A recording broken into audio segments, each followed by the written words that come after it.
he would bring in food, and he would talk to me about God, and I would really, in my heart, be rolling my eyes in the back of my head, thinking, man, he talks a lot about God. It's not even Sunday. Like, you know? And so I'd nod, you know, just like pass the fries. I know, horrible. But he told you something that stuck with you. What did he tell you? Actually, yeah, he would talk to me about God all the time and said a lot of things that made sense, but I just thought, well, that's really nice for you, but it's great that it works for you, but it's not for me. And the one day he just said, well, you know, you try to kill yourself. You don't even want to live anymore. You don't want to, you know, you don't want your life. And God created you with a plan and a purpose. What do you have to lose by giving God a chance to see what his plan is for you, what he can do for you? And I couldn't even roll my eyes in my heart at that one. Like, I was just stumped. I thought, you know, I really am at rock bottom. I have nowhere to go. I have nothing to lose by giving him a chance if he's real. Because I really didn't think that God was real. And, yeah, so I ended up going back into my hospital room. And what happened there? You decided to take God on, didn't you? I did. What did you say? Because you didn't know you were praying, but you kind of were. No, I did. At first I was just sort of uncomfortable. I was staring at the ceiling thinking, oh my gosh, am I talking to the ceiling? Am I talking to God? Is he real? So I just kind of looked up and I was like, okay, God, if you're real, I pray that you would come into my life and what John said, you know, just come in and live my life for me, live my life through me, because I can't do it. I can't do it, and I don't want to do it. I'm tired. I'm exhausted. I'm desperate.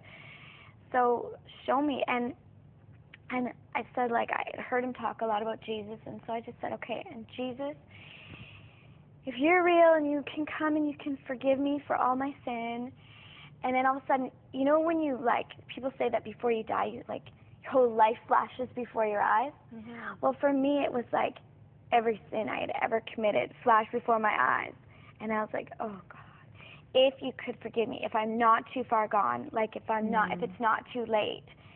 And, you know, if it is, I understand, because you know, I've been pretty, you know, pretty bad. And so as I was praying, I closed my eyes at one point, and just after I prayed this, I saw a picture of my heart, and it opened up. Sounds really cheesy, but this is what I saw. I saw tons and tons and tons and tons of sparkle dust. So much pour into my heart. And I just knew, like, you know when you're dreaming and you just know that you know something but you don't know how?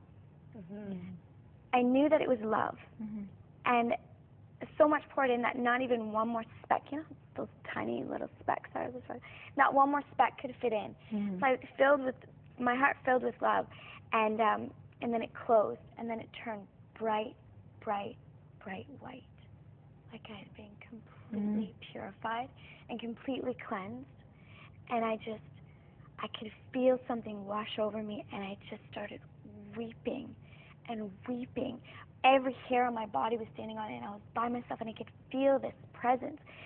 And I was like, oh my God, you're real. Oh my God, you're real. And I kept repeating this by myself. Oh my God, you're real. Oh my God, you're real. Oh my God. And I was weeping and crying. Like, he was forgiving me. I was clean, and he was real, and you know, he loved me. And I was excited and all these mixed emotions all at once. And I remember I reached into the drawer beside me and I grabbed out a Bible, and it was a King James version, I believe. And I opened it up, and it was like, wherewithal not thou shalt not. And I was like, oh my God, you're going to have to teach me to speak your language, because I don't know. So that was James' language. It wasn't God. Yeah. King James. Yeah. So I didn't know there was different versions of, you know, the English Bible. So I put it back in the drawer, and I raced to the phone, and I called John, and I said, John, you're never going to believe this. He said, are you okay? Like, what's wrong? I said, okay, God is real. And he said, Really? yeah. He said, yeah? What happened? I said, no. I don't think you understand. I don't think you know. I mean, no, you've talked about God and stuff, but God is real. And he was like, I know. What happened? And so I told him what happened. I told him what I prayed, and he's like, that's amazing. And I told him about the Bible, and he started laughing. He said, I'll bring you a Bible that you can understand. And so he came. I said, I'll be right there. So he came right over, and he prayed with me, and he gave me a Bible, and I just from there. And I remember saying in the prayer, God, you know, if I follow you and I have you live my life, I know you don't like drugs and alcohol, and I really like my drugs and alcohol, so you better be better than drugs and alcohol, because I don't want to give it up if you're not better. And like, so yeah, and I was like talking to God. This just so like, I think he loves it when we talk to him. So raw and so real and so. So he knows those things, right? Yeah. We don't need to have. Through better Oh my than gosh, the drugs and yes. alcohol. So much better.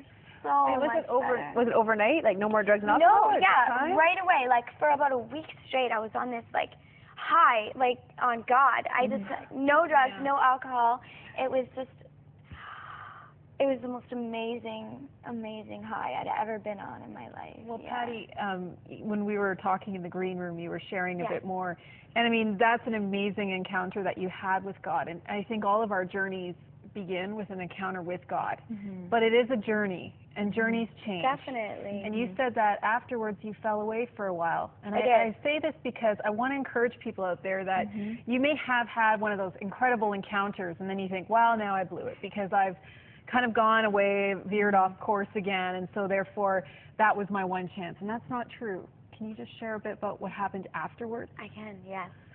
I about 6 to 8 months after my initial experience with God and, you know, reading the Bible and going to church and experiencing different things, I hooked up with some older friends, people that I hung out with, did partying with and stuff, and I ended up starting to get back into drugs and alcohol and the old life, and started going to church a little bit less, and I ended up pregnant.